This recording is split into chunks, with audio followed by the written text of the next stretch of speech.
Let's add our first collection. So just navigate to the products tab on the left and go to collections, and we're going to add our first collection, which is going to be, there we go, dog collars and leads. Here we go. Now description is optional, and depending on your theme will depend on whether that description is actually visible on a collection, like when you see the collection on the page.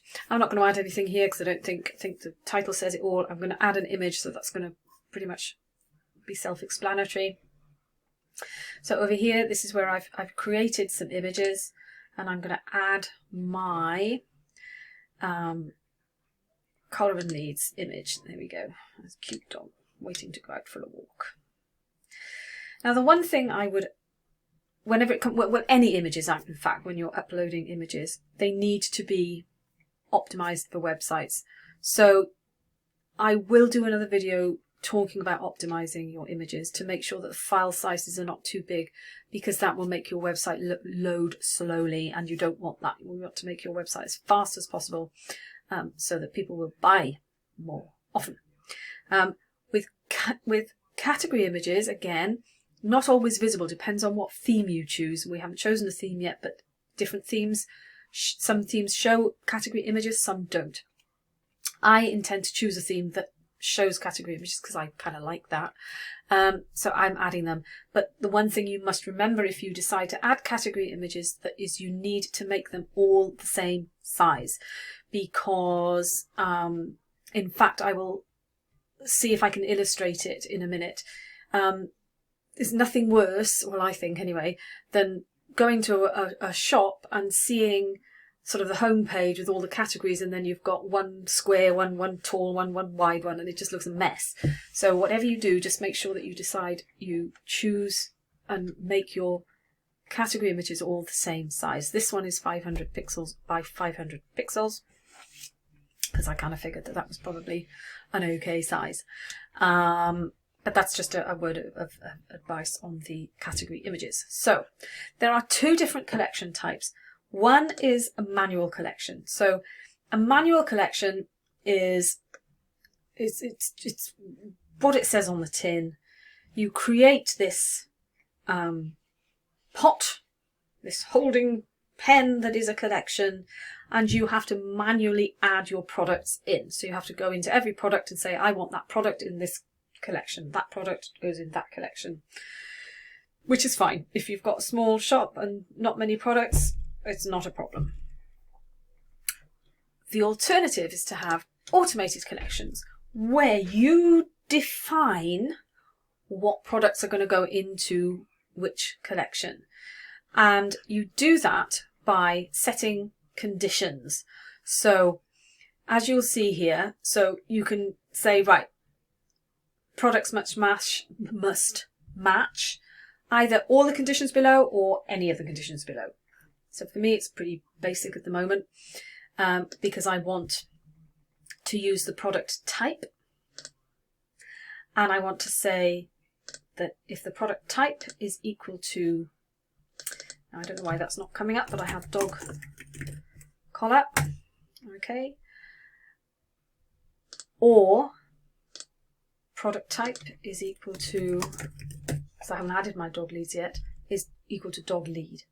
Okay, so by setting this condition up, every time I create a product that has either product type dog collar or dog lead, it will automatically get added into this collection.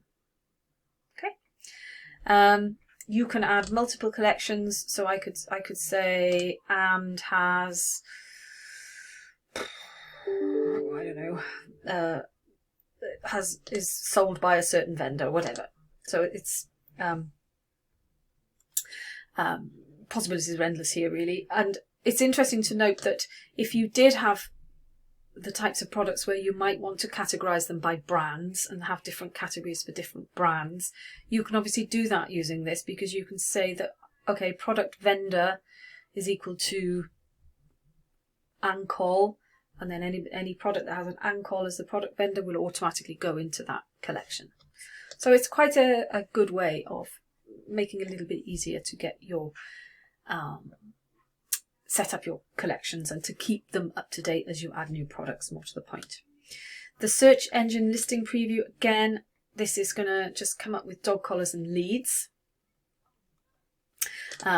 What you would do is add a description again in here and make it kind of don't talk about features and benefits. Talk about features, talk about benefits, and talk about, how many different types of leads, maybe what brands you have. Put your description in here so that it looks good on the search engines. Okay, but that's our first collection. And I'm going to save that there. Now I am going to add and create another collection. And that's going to be dog toys. I did an image. Where's my image? That is my optimized image there. I don't know what it is with bulldogs. They all see pictures. I seem to find a bulldog type products. And here we go. This is where I want my product type to equal dog toy. There we go. Again, I'm not editing the search engine preview. You do all of that. And then let's save. Now, in theory, when I view my collections on my online store,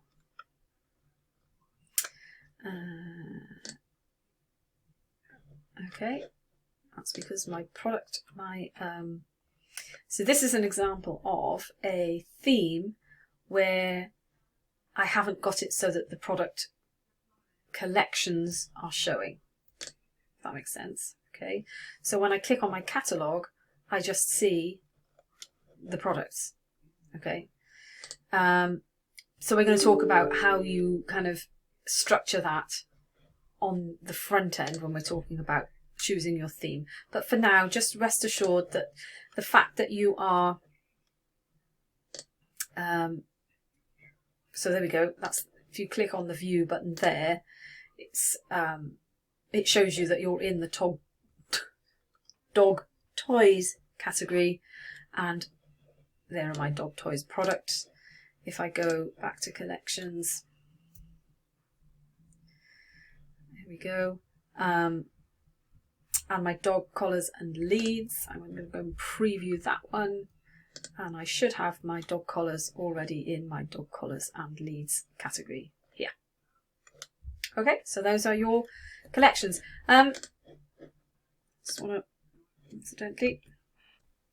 to quickly want to go and mention here that you can filter your collections, because obviously if you've got a lot, and here if you select certain categories, you can make them available, unavailable, or delete them just by using these actions buttons up here. And you can also edit, you can sort of bulk edit availability of collections. So you could, if you